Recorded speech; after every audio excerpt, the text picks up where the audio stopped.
Thank you, Andrew. It's fabulous to have you back. Love the sense of humour. About 80% of that was true. The other 20% was way off beam, but I'll let everyone figure out which bit was which. Welcome to Auckland, everybody, and well done for you all making the time and finding the money and making the effort to get yourselves over here.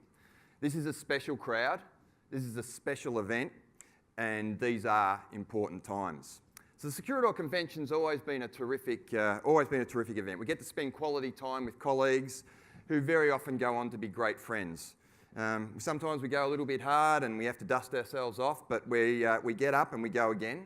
We learn, we have fun, and most of all, we share. We share our experiences, we share our stories, we share our businesses, when we're all the better for it. And the best ones, the best conventions, are the ones where something shifts in you as a result of coming along.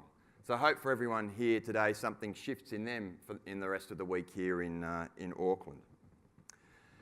Our profession, the financial advice profession, needs to own its own future.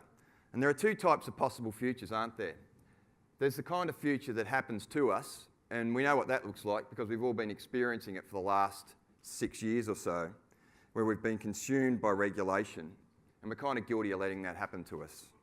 And there's the other kind of future, the one that we create. And we, the professionals in the profession, can't leave that job to somebody else. Because that's where all our problems have come from. That's what we're guilty of, really, when it's all said and done, leaving it to someone else. Leaving it to licensees, leaving it to banks, leaving it to super funds, leaving it to anyone and everyone, really. And it's time to do our own thing. We, the profession, need to own our own future. And what do I mean by the profession? I mean the people in the businesses who stand belly to belly with the clients, the people who we're all here for, the households, all Australians. And I want to be really clear, and I'll draw an analogy so that I hope. Everyone knows that there's a medical industry and a medical profession. And those who are in the medical profession, they say that they're in the medical profession. And their clients say that they are in the medical profession. And no one questions how vital the medical industry is, the hospitals, the surgical equipment, the drugs, the vaccines, etc. No one's questioning any of that. We have a financial services industry. We, the professionals, are not it. The financial services industry is extremely important. They provide vital tools and services and products that we use so that we can get our job done. And there are professionals in the industry, and they're all working hard and they're doing great things and they're there for the right reasons.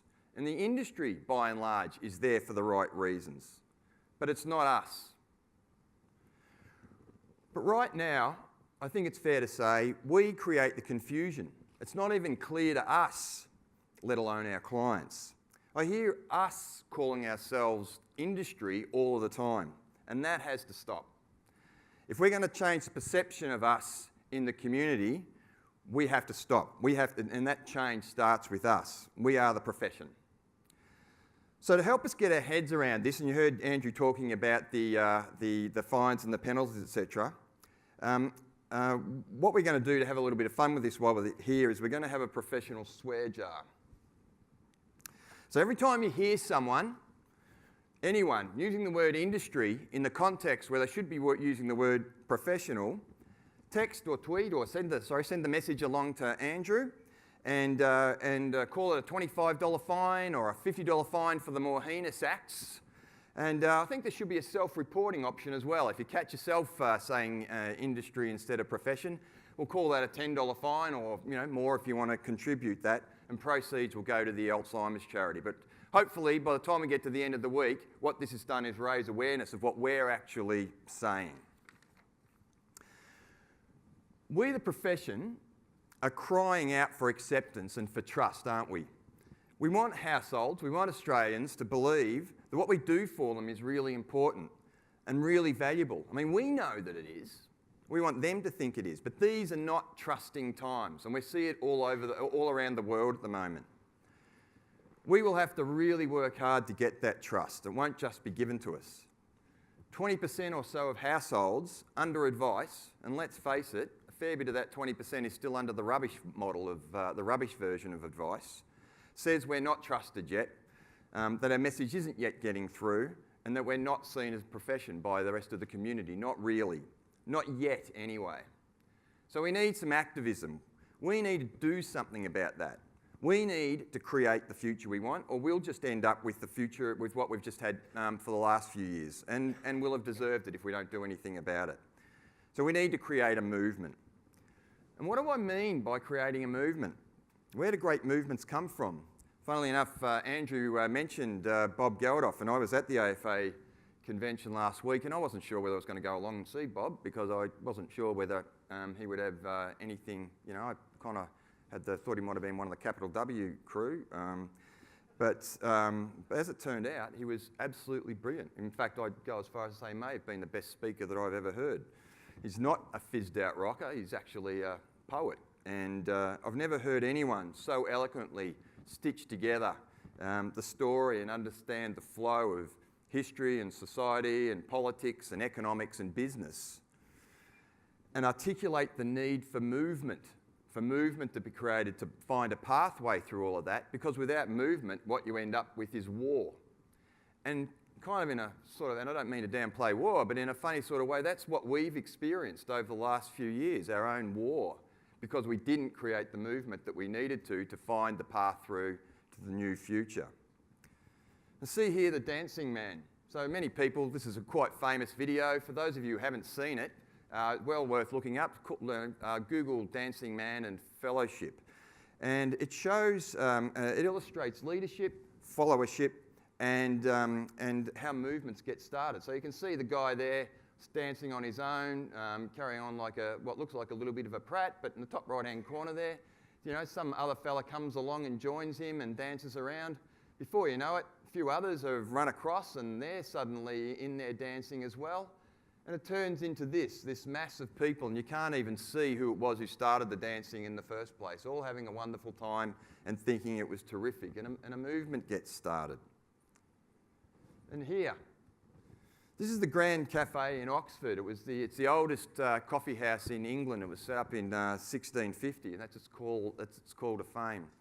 And it's the English coffee houses and the salons of Paris where what we now call the Enlightenment took hold. This is a place where great ideas came out of these places. And it was partly because they drank coffee instead of alcohol, which was the tipple of the day. And we all know it's a lot easier to have a sensible idea when you're sober rather than drunk, and that's one thing. But partly also because of the architecture of the place. These people came together, they rubbed shoulders, they talked, and ideas percolated. And the Enlightenment, one of the most important periods in the advancement of human history, got moving in these sorts of places. This time last year, the National Advisory Council had its final meeting. We didn't know that at the time. We sat down and we figured out what our winning aspiration was, in fact. And we were all feeling a little bit uncomfortable about what we were doing, and what we were trying to do is figure out what was our meaning, what was really important, how could we add value and create real meaning in what we were doing. And we came up with this. We are here to create and foster communities that inspire, to provide counsel, to advance our network, and to lead our profession. And we're pretty happy with that. We thought there's a fair bit in that. There's something we can work with, and if we were to achieve that, then we'd be pretty proud of what we'd done.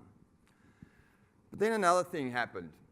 A few of us sitting around in the foyer, just like out here in Perth, got together and decided that this wasn't enough. That the old model of the NAC, which was a body convened by Securitor, of having the agenda set by Securitor, was wrong. And it was the profession making the same damn mistake again. So we went to Phil and to Mark and to Craig and told them that we, the professionals, were going to run this body. We were going to set the agenda. We were going to convene the meetings. We were going to invite Securitor to the table. And to their credit, they jumped on board. Their options were a bit limited, I have to say. But they jumped on board to their great credit. And so, the PACT was born. So I'd like the other members of the PACT the members of the PACT to stand up, please, and just sort of present yourselves to the wider community. So if we could all stand up, please. So we've got Ben Littleton from Queensland. Naomi Allison can't be here today. We've got Josh Drake and Keith Gleeson from New South Wales. We've got myself and Anne Graham from Victoria. We have Glenn Sterry in South Australia, and there's a vacancy there that we've got to get to work on and fill. And we've got Ray Pekotic and Sam Hamilton from over in WA. And right now, this pack, this is the dancing man. We're the guys on the hill. Dance around, guys. Come on, move around. Off we go. Doesn't matter what you look like. We're the dancing man. So we're standing on the hill and we're waving our arms around at the moment, and we're trying to get a movement happening. And we're really pleased to say that quite a few are running over and joining us, and we're asking the rest of you to do that. So that's it, guys. Thank you very much. We, all of us, are the Securitor professional community. And this idea has some very simple premises and some very simple truths. They're these. Everybody in our practices should belong. The professionals must take responsibility for themselves. And the best way to activate change is through community and the leadership that comes from that. So here's how it's been designed. Over here we've got Securitor. In the centre we have the Securitor professional community, us. So you can see they've got the communities at the top, and I'll talk a little bit more about those in a sec. We've got the PACT down the bottom, and we've got the cafe crews, which I'm also going to talk a little bit further about in a moment. We've got the links that happen between Securitor and the Securitor professional community, the feedback, the collaboration, the resources, and you can see down the bottom the counsel, that the PACT is one of its obligations is to provide counsel to Securitor about the future direction that we're heading in. And then we've got the rest of the world, the broader profession and the wider community, and the linkages that we hope to have to connect into those and the messages that we hope to send through there. There are 3 communities in the Securitor professional community that we're establishing.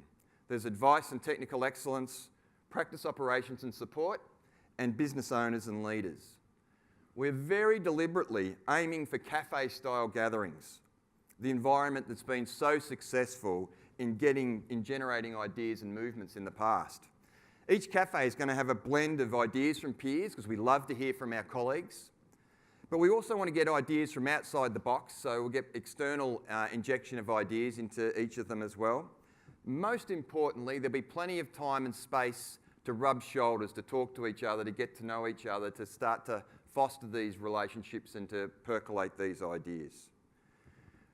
Our plan is to hold 2 of these community events for each of these communities in each state each year. And once you add PD days and convention into all of that, you can see that there starts to become plenty of opportunity to really form strong communities.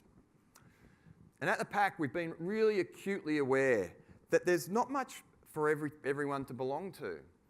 If you're a part of a circle, well, it was great. You had this fabulous thing that you could go to. But there weren't many of us that were in those circles. And if you weren't in the circle, well, good luck with your projects. What we hope and what we certainly have planned for is that everyone should be able to see themselves in one or more of these communities. And in fact, you'll see yourself in different communities at different times when your interest moves from one thing to the next. If you're a business owner or a leader, this is what your team's been crying out for. We need you to support this. We need you to get involved, and we need you to give your people permission to get involved. It's so important. A little about the cafe crews. So there they are in the middle. Might not be the name that sticks over the long journey, but that's what we've got at this point in time, so that's what we're going with. The cafe crews are actually going to be the people that make this work. These are, in fact, the first followers to our dancing man. These people have the ability to create great, flourishing communities where we get great content, we design that great content, we get great collegiate relationships, we get those ideas percolating along. They can flow wherever they need to go, including through to the PACT to give counsel to Securitor in whatever direction they need to go. And so we expect it's from the cafe cruise that the future leadership is going to emerge up to the PACT, but more broadly across our professional community and into the broader profession. The Vic Taz cafe crew have been invited to meet in here at lunchtime on Thursday. Anyone, please, if you're interested in getting involved in these cafe crews, you've seen your PACT representatives stand up, go have a chat to them, tell them you're interested. The more the merrier, everybody's welcome. We just want to make this absolutely fly. So what are you going to see around you here over these next few days that's going to partly represent the change? Well, you'll see banners at the breakout sessions that are going to have have the logos for these communities. Andrew mentioned the cafe trolleys, Securitor Professional Community cafe trolleys that are out there. There's a bit of signage on those. A few of the PACT representatives will be introducing sessions later today. They're going to be moving around the place and they're there to have a word to. But it's up to us to create the movement. We all need to sort of make a conscious effort to see if we can get this thing out of the ground. We are the profession. And the profession needs to see itself apart, it needs to stand apart, and it needs to own its own future. And I urge you to be part of the solution. Because if you're not, if you sit on the sidelines, then you're part of the problem. And you need to acknowledge that. Not getting involved makes you part of the problem. That's the thing that we've suffered from in the past. And so it's your choice. These are important times. It's time to change this. So I thought I'd leave you with a final quote from W.H. Murray, and I actually ripped this off from Bob Geldof last week because this is how he finished off his session. I just couldn't help thinking this is a really important statement to make. So this is what W.H. Murray had to say. Until one is committed, there is hesitancy, the chance to draw back. Concerning all acts of initiative and creation, there is one elementary truth, the ignorance of which kills countless ideas and splendid plans. That the moment one definitely commits oneself, then providence moves too. All sorts of things occur to help one that would never otherwise have occurred. A whole stream of events issues from the decision, raising in one's favour all manner of unforeseen incidents and meetings and material assistance, which no person could have dreamed would have come their way. Whatever you can do, or dream you can do, begin it. Boldness has genius, power and magic in it. Begin it now. Enjoy Auckland and have a wonderful convention.